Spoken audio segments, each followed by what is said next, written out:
tema que eu trago para reflexão hoje é algemas interiores.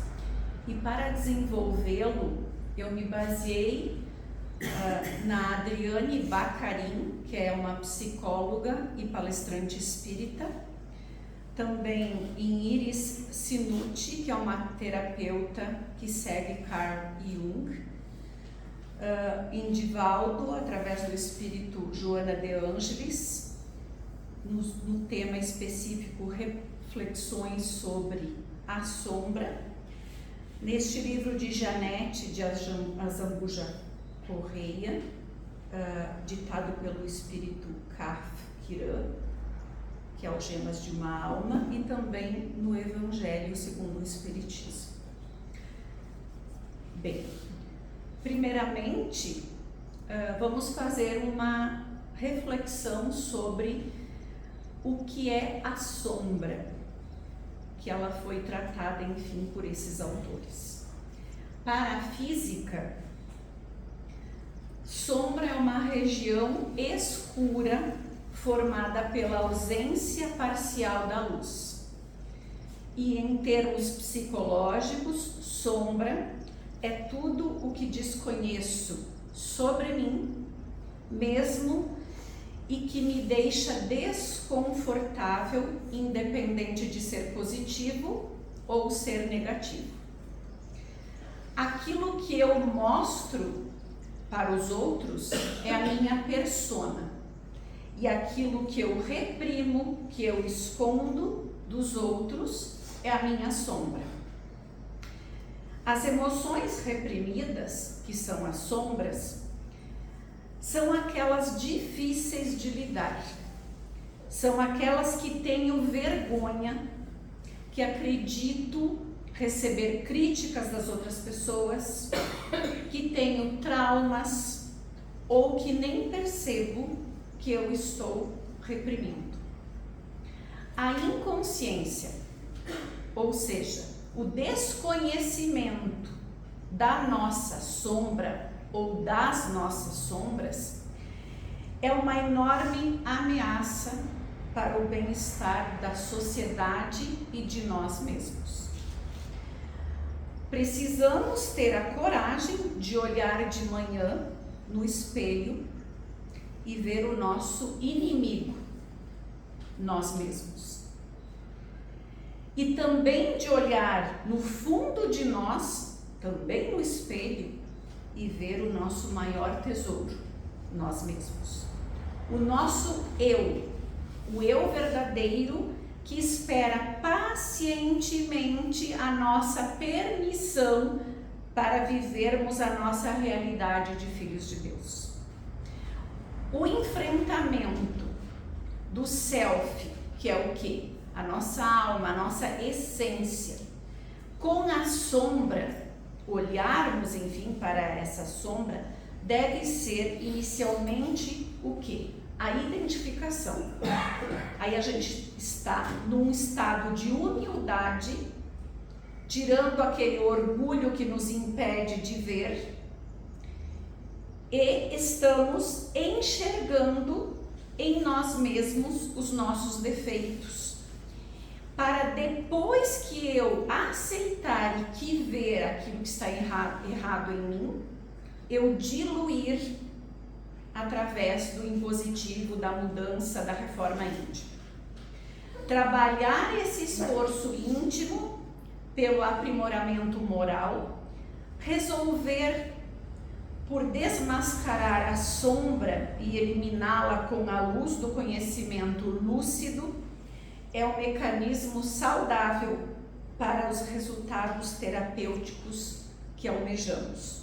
Porque tudo aquilo que recalco sempre volta com mais força e se impõe a necessidade inadiável de uma catarse libertadora. Vou fazer uma analogia com uma represa. Uma represa, a água vai parando ali, tá? Eu vou reprimindo a água, ela não vai à frente. Só que quando eu soltar, a força é incrível, ela destrói, né? Quando houve barragens na enchente que se abriram, houve bastante destruição. E é assim com sentimentos reprimidos. Quando reprimimos algo em nós, quando escondemos debaixo do tapete, quando não queremos olhar para aquilo, em mim principalmente, e às vezes num filho, enfim, num familiar, para não fazer nada do que tem que ser feito, vem com mais dor e mais problemas depois, porque vem com mais intensidade. Ao reconhecermos e aceitarmos que instintivamente somos vaidosos, ciumentos, invejosos e que todos os 7 pecados capitais habitam em nós, estaremos nos libertando das amarras que nos prendem da verdadeira felicidade. O ego dá espaço ao self. O que é o self? É a essência da vida. Então nós nos despojamos do ego e admitimos que em nós não há só coisas boas. O espiritismo, ele ajuda nesse processo de autoconhecer-se. E o autoconhecimento é como um parto dolorido, devido ao ego inflamado. Nós nos achamos sempre os bons, os melhores, mas nós nos assustamos com o que realmente somos. Aquilo que eu aceito em mim me transforma, me liberta, e se eu oculto, acaba sendo fortalecido. Jesus, no Evangelho de João, disse: conheça a verdade e ela te libertará.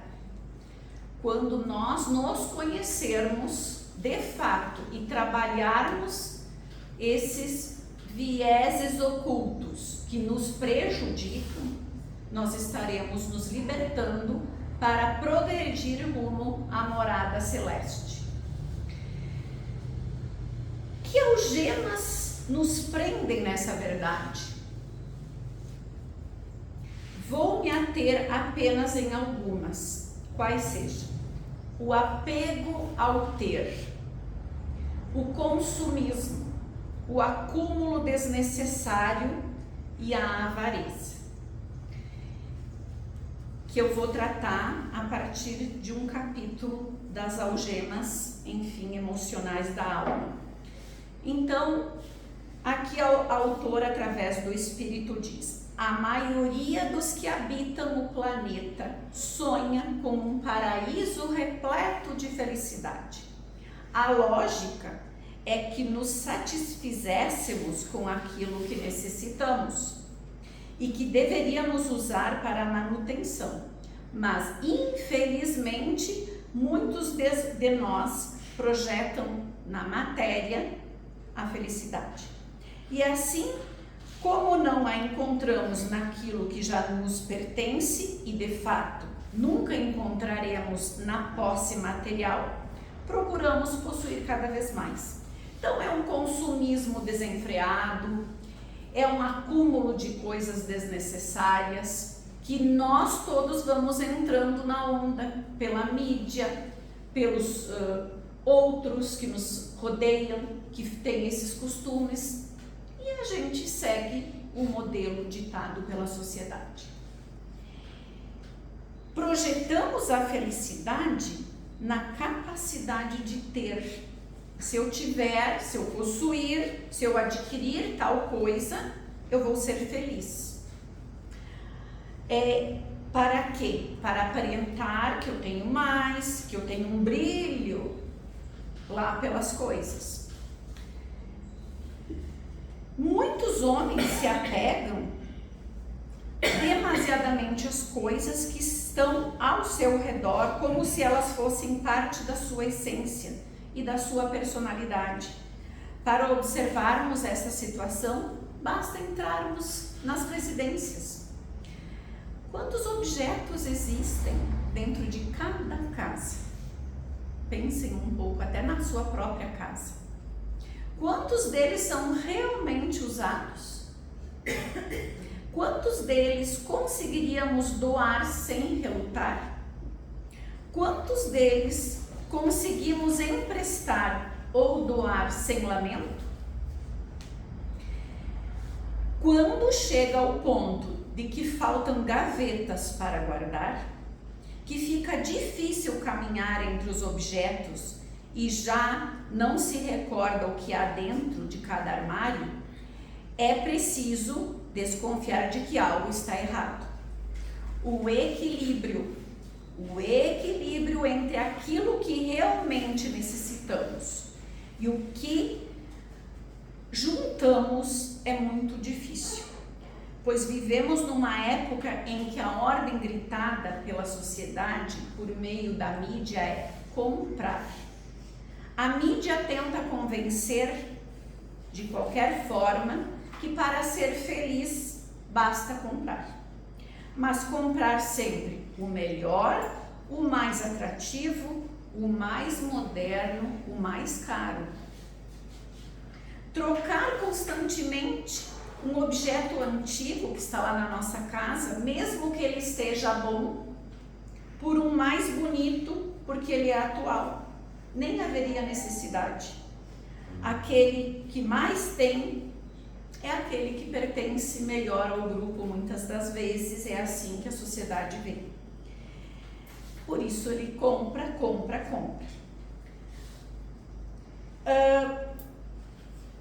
Possuir bens, diga-se, para que não haja falsas interpretações, é necessário. Enquanto se está encarnado, ou seja, estamos aqui vivendo, e muitos já os administram com serenidade. Porém, o que o Evangelho, segundo o Espiritismo, fala disso? No capítulo Bem-aventurados os pobres de espírito, um trechinho fala assim: o Espiritismo vem sancionar a teoria pelo exemplo, em nos mostrando grandes no mundo dos espíritos, aqueles que eram pequenos na terra, e frequentemente bem pequenos, aqueles que na terra eram maiores e mais poderosos. E que os primeiros, os pequenos, levaram em morrendo aquilo que unicamente faz a verdadeira grandeza no céu e não se perde, as virtudes. Enquanto os outros, poderosos na terra, não levam nada da sua grandeza para o céu. Não levam a fortuna, não levam os títulos, a glória. Não tendo nenhuma outra coisa, chegam no outro mundo desprovidos de tudo, como náufragos que tudo perderam, até as suas vestes. Não conservaram senão o orgulho que torna sua nova posição mais humilhante, porque vêm acima deles aqueles que espezinharam na terra. Então, por que acumulamos tanto se nós não levaremos para o outro lado esses bens? Levaremos apenas o que fizemos de bom. O dinheiro, na medida necessária e conquistado honestamente, é instrumento para o progresso. Todavia, possuir todos os bens possíveis é ocupar espaços sagrados com a avareza e o egoísmo. Quantos irmãos, se a gente for fazer um pouquinho de mais reflexão nisso, quantos irmãos chegam nesta casa, quem é trabalhador, ainda presos nos seus bens terrenos, que não querem largar aquilo que lhes pertence? Quantas famílias atualmente desestruturadas brigando pelos bens que pertencia a algum ente querido? Para quê? Então façamos, isso é a nossa sombra interna, que muitas vezes se apresenta como um gatilho num momento em que a gente deveria se posicionar de uma outra forma, mas como eu tenho aquela essência, aquele defeito, aquela sombra que eu não trabalhei, que eu não me libertei, ela vem com brigas na família, com ganância e assim por diante. Também nesta obra se diz: observaremos pessoas de todas as camadas sociais, acumulando objetos. Pode ser rico, pode ser pobre, pode ser da classe média. Acumulam objetos, roupas, carros, imóveis, dinheiro sem o menor resquício de felicidade e bondade.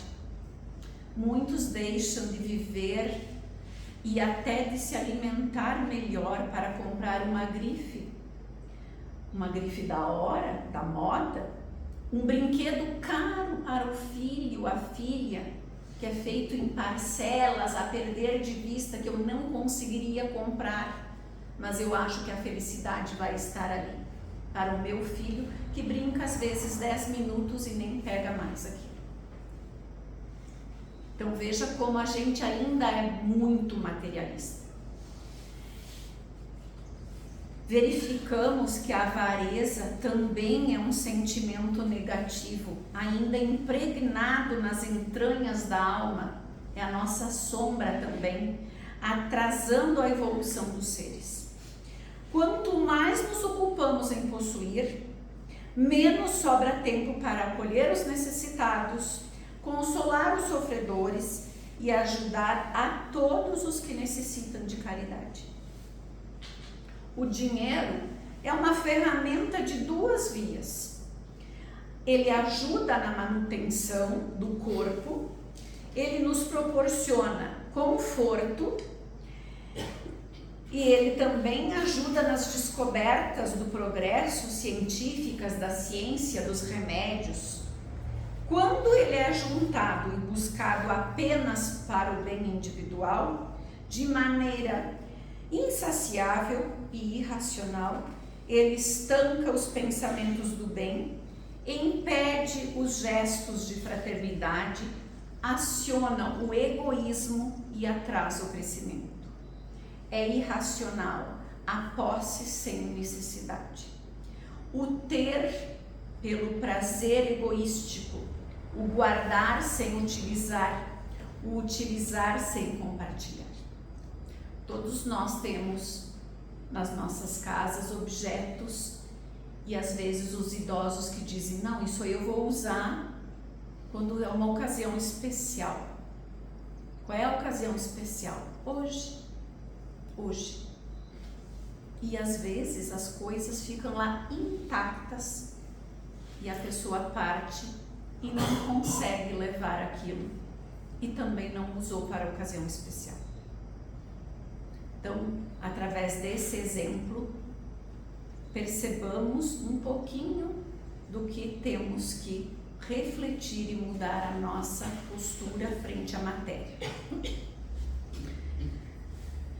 As posses mal utilizadas sufocam a plantação.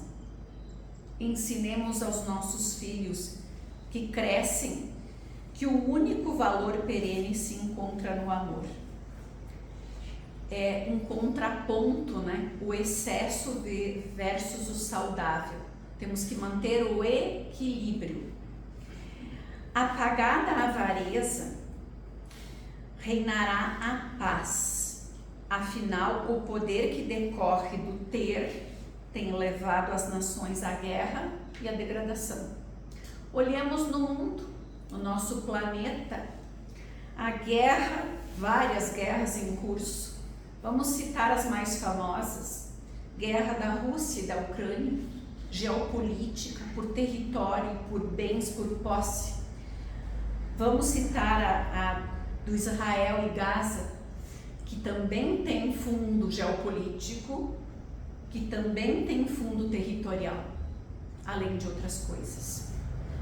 Pegar a Nigéria, a Síria, o Sudão, Quantas nações se digladiando por território, por posse, por poder? Enquanto a avareza governar os corações endurecidos pela cobiça, a terra será um palco de duras provações e lágrimas. Falta ao homem o desprendimento da matéria e a busca daquilo que verdadeiramente importa, ou seja, do viver em comunhão com aqueles que o cercam e compartilham o espaço terrestre da existência. Olhemos essa sombra que nos faz estagnar, que nos faz parar, que não nos deixa evoluir. Nos libertemos ainda em corpo para não sofrer em espírito as consequências da avareza e do apego à matéria. Muitos irmãos, enfim, que também estão aqui em espírito, sabem do que a gente está falando. Que muito apego à matéria faz permanecer aqui na matéria. Não há libertação do espírito. Não, mas também tem que deixar claro que não será o ato de reconhecer a sombra, só reconhecer, que a vida do indivíduo se transformará como num toque de mágica. Que tudo se modificará para melhor quando eu reconhecer em mim que eu sou apegada à matéria, que eu tenho medo, que eu tenho ciúme, que eu tenho inveja, que eu tenho ira. Encontrar a sombra é um convite para a expansão da consciência. Quando ela permanece inconsciente, ela faz escolhas por nós.